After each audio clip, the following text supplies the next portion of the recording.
Good day, my name is Sky, and I appreciate you spending some study time with me. I'm here to help you make money in online poker by teaching you key strategies and getting you to take action.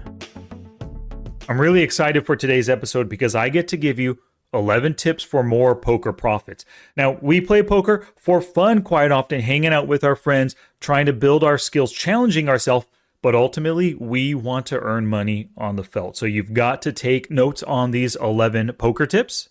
And to help you do that, go to the show notes page, smartpokerstudy.com/pod488. Are you all set? Gambate! Everybody just stay calm. I can handle this, no problem. I know how to deal. License and registration, please. What seems to be the officer problem? Tip number 1, bet when they check and show weakness. Now, this is a great way to steal the pot, especially when they check instead of a normal bet that they would make. Let's see this in action. Under the gun open raises to 3 big blinds. He's a tight aggressive player, as we can see by the smart HUD, an 18/9 player, folded to steals 100% of the time, folded to c-bets 100% as well. It is only 1 out of 1, but he's looking like a tight aggressive player. It's folded to us. We call with king-queen suited on the button, and the blinds fold. Now we have position on the flop, and it comes ace, 10, deuce, giving our king-queen a gut shot. He checks to us. Interesting, this is a spot where a tight aggressive player, if he had an ace, would most of the time bet to try to get value out of us. So his check is a great sign of weakness, and we pounce on it by bluffing. It helps that we have a gut shot and a couple of big cards on this ace, 10, deuce board, so that just in case he calls, the turn could come something that helps us. But the most important thing is he checked in a spot where he would normally bet for value. So we make that simple half pot bet and take it down. Tip number 2, value or bluff check raise the bet when you checkers. Now, this flips the script on number 1 that we just covered. It's a way to fight back against those who bet when you check and show weakness. What you can do is just check to induce their bet. Then you raise either for value or to bluff them off their hand. Let's see this in action. So the cutoff, another tight aggressive player, open raises to 3 big blinds. We're the only caller in the big blind with ace of hearts, 2 of hearts. The flop comes queen of hearts, 4 of hearts, 3 of diamonds, giving our ace deuce of hearts. We have a gut shot plus a nut flush draw. We check, and then the tight aggressive player c-bets just about 1/3 pot. Does this smell like weakness? Absolutely. So we check raise bluff him 3 times his bet, and boom, take it down. Now that was a bluff check raise. Let's see this in action with a value check raise. The cutoff player, fishy player 31/0, makes his first open raise to 3 big blinds out of 13 hands played so far. We are in the small blind with pocket jacks, and instead of 3 betting, we just call to see the flop against this fish who's probably going to play his hand kind of face up. The big blind ends up folding. Flop comes down ace, jack, 6, giving us middle set. We pray to God that he has an ace, so we plan a check raise. We check, he bets full pot. Yep, look at that. Full pot, he's playing his hand face up. I can almost guarantee he has an ace. So we've got to get value while the getting's good. We min check raise right here to get some value out of him and to build the pot right for the future turn and the river. He ends up calling. The turn comes a blank 8 of diamonds. Doesn't scare us in any way. It makes the board ace, jack, 6, 8. We still have a lovely set of jacks. So what we do, we decide to come out firing. We make a big bet because we believe a fish like this cannot fold an ace. He shoves, we snap call, boom, we take it down the 5 on the river, and he held ace, king. Yeah, he played it pretty face up, and we got maximum value with our set.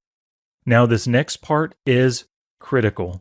When you value check raise, you must be able to name weaker hands that can give you value. Also, when you are bluff check raising, you have to name strong hands that can find a fold. He didn't have an ace, so he could have folded in that prior king-queen hand on the ace-10 board. He could have folded any 10, any underpair, anything not connected, anything weaker at all that just didn't have an ace that didn't want to value bet. Now, in order to build the ability to name a lot of hands in their range, you must build your hand reading skills. And the best way to do this is with my online poker hand reading workbook. Go to smartpokerstudy.com/hand reading workbook to pick it up. And speaking of my online poker hand reading workbook, I got some shout outs to some awesome poker peeps who recently picked it up by going to smartpokerstudy.com/hand reading workbook. They are Martin Konstantinov, David Weiner, Robert Freeman, Robert Johnson, Peter Zilka, Michael Duchin, William West, VJ Topo, Nate Howe, Stephen Dadio, Javier Gerada, Liam Weston, Brian Yake, Robert Flanders, Kyriakos Christofi, Graham De Silva, Hans-Dieter Jaeger, Darko Tadic, Pablo Saunders, Jeremy Boytel, Ole Berg, Warren Featherstone, Travis Blight, Marcus Halonen, Christopher Lewis, Renee M. Berger, Nicholas Gwillen, Trevor Holmes, Cedric Quint, and Andy Frazier. Thank you all so much for getting the online poker workbook. You can get this for yourself to learn poker's #1 skill by going to smartpokerstudy.com/hand reading workbook. Now for tip number 3, do not value check raise versus fishy calling stations. These players do not bluff. So when you check, they're going to check back and they're going to be happy to see the next street for free. If you want value, you have to bet to get them to call. So let's see this in action. We open in the small blind with ace-10 offsuit and a fishy big blind player calls. The flop comes down ace-king-5 rainbow, so we hit top pair with our ace-10. We check in hopes that he bluffs, but he's a 43/0 fish. Your check allows him to check behind and see a free turn card to complete any kind of draw he might have, or even improve a weak pair of like 5-3 offsuit he might have called with. He just now turned a 3 to give him 2 pair to come ahead of your ace-10. So here is the key idea with this one. Do not let fish see free cards when you hold a value hand. Get value while the getting's good and bet on the flop to charge them for any weak hands they want to continue with. And that bet on the flop builds the pot for a bigger turn and a bigger river and eventually a big showdown. Tip number 4, donk bet big when out of position and you hit a monster hand. I recently learned this from Alex Fitzgerald. Think about how you feel when players donk into you after calling your pre-flop raise. It annoys you, right? Well, let's use this against them when we flop monsters from out of position. So here's the plan. We flop a massive hand. We annoy them with a big donk bet. They make an angry raise or maybe an angry call, and then we crush them through the rest of the hand. Let's see this in action. A big stack player opens to 3 big blinds on the button, and we are the only caller in the big blind with ace of diamonds, 6 of diamonds. The flop comes ace-6 deuce, giving us 2 pair, but there are 2 clubs on the board.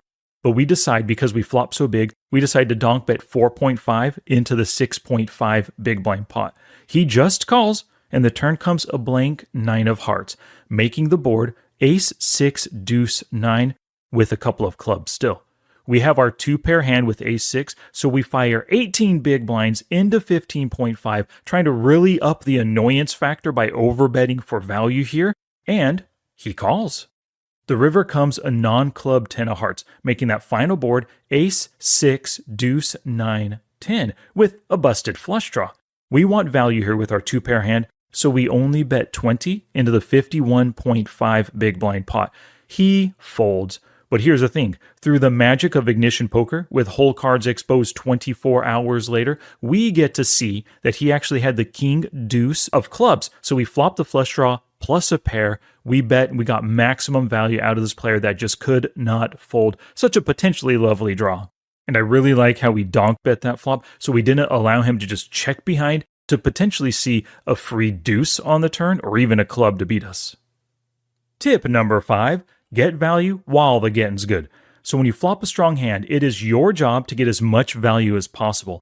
I'm sure you target the fish like I do because you know that their mistakes slide those chips into your stack. So help them give you their chips by betting or raising for value when you hold a great hand ahead of their calling range. Do not slow play your best hands.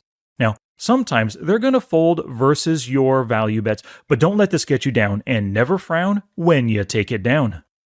Tip number 6 is to learn from your missed value hands to steal more pots. So maybe you missed out on some value. You just 3-bet your pocket aces and they all folded. Drat! You flopped a set of 10s, you c-bet from out of position, and they all folded. Double drat! What's a guy got to do to get some value? Well, here's the thing. I want you to spend a week analyzing these missed value hands. Create a tag in Poker Tracker 4 and just call it missed value. And then tag every hand where they fold versus your value bet. Review these hands in your database and analyze them to answer the question, why did they fold? Now, maybe they were simply at the bottom of their range and there's nothing you can do about that.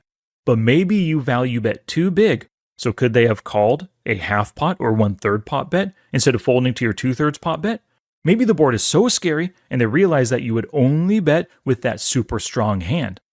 Now that you've answered the question of why they folded, use the answer as a way to steal more pots with plays that scream value. Let's see this in action. So we're reviewing this hand after the fact. Our opponent folded versus our value bet.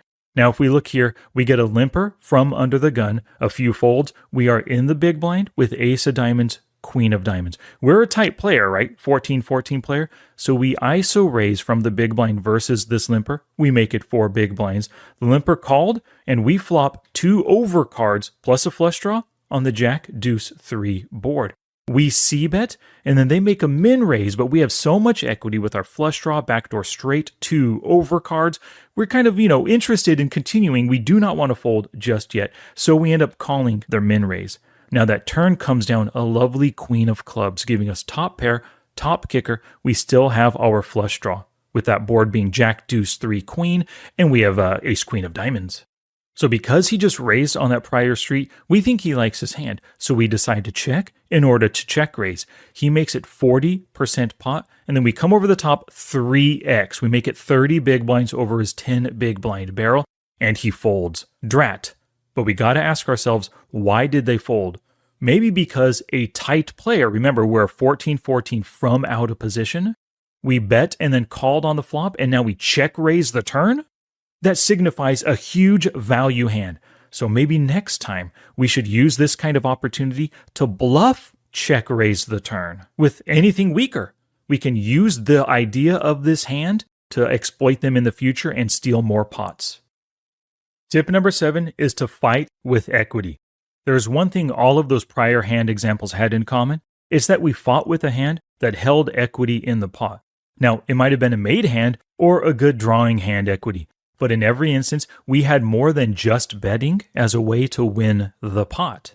If you think back to those prior hands, we had flush draws, we had gut shots, we had top pairs, we had sets, we had 2 pairs, we had pair plus draw kind of stuff.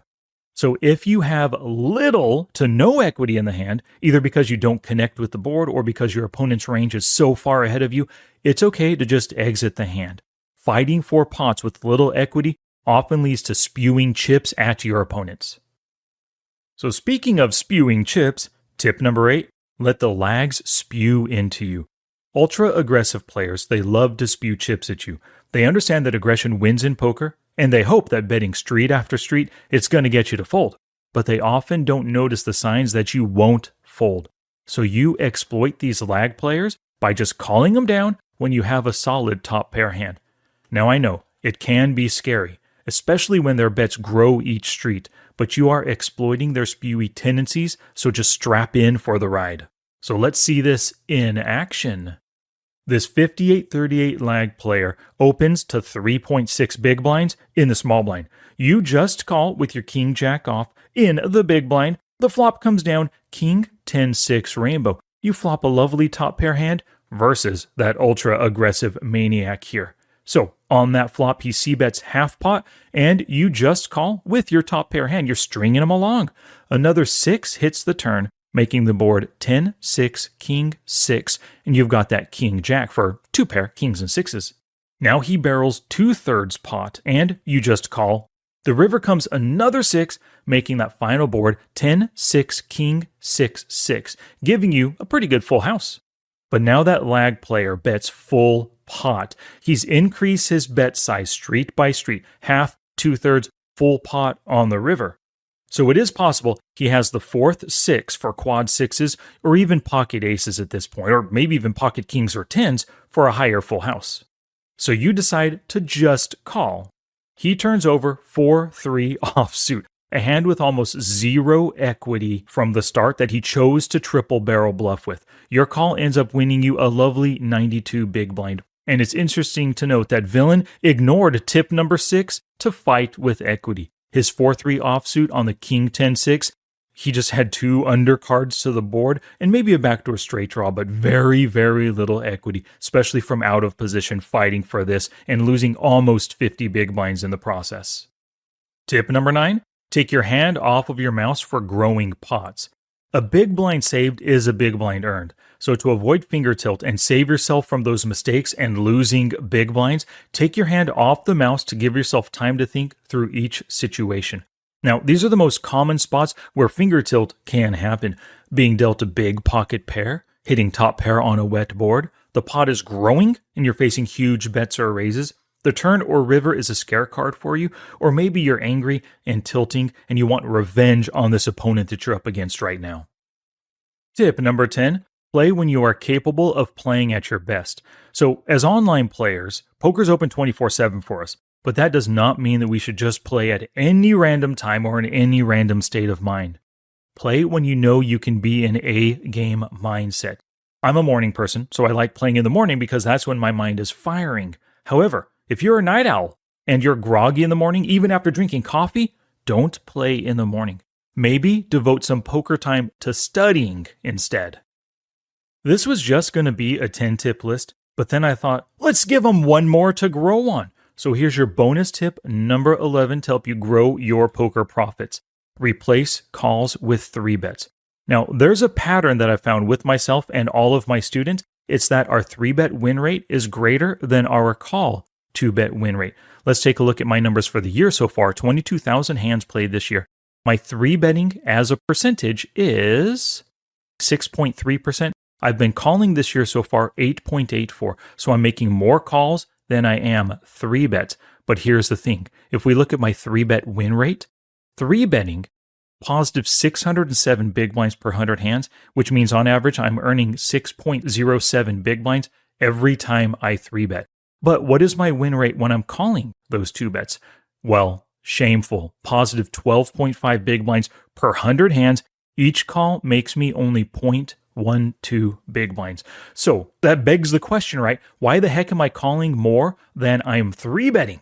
So this month's goal is to have my 3-bet percentage be greater than my call 2-bet percentage. And I'm working my way there, right? It's a slow process.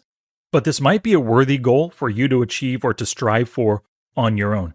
Now, I do have a YouTube video called Turn Preflop Calls into 3-bets that's going to teach you how to turn those calls into 3-bets, like I said, link in the description down below. Now, I'm not going to give you the full-on details of that video because it's an 18-minute video and I cover all of the tips. Instead, I'm going to give you the gist right now. You want to start by turning late position calls into 3-bets. You're targeting loose open raisers, so anybody who open raises greater than 20% in their position. You want to 3-bet more often for value, maybe with wider ranges like ace, queen, even ace, jack and above, and pocket nines, and 3-bet bluff more often with those suited aces, suited connectors, and even sneaky hands like king 7 suited and queen 9 suited. They never see those coming. And as always, it's time for you to take action. Why do we take action? Well, because action is the greatest teacher. Your first action, please like the video if you like the video, subscribe for more, and comment down below. Next, of course, you want to write all 11 tips on sticky notes, attach them to your monitor, and then focus on one at a time over the next 11 or more play sessions. Ingrain all 11 of these tips into your game so you can build your profits, build that bankroll, make more money, and enjoy poker a bit more as well.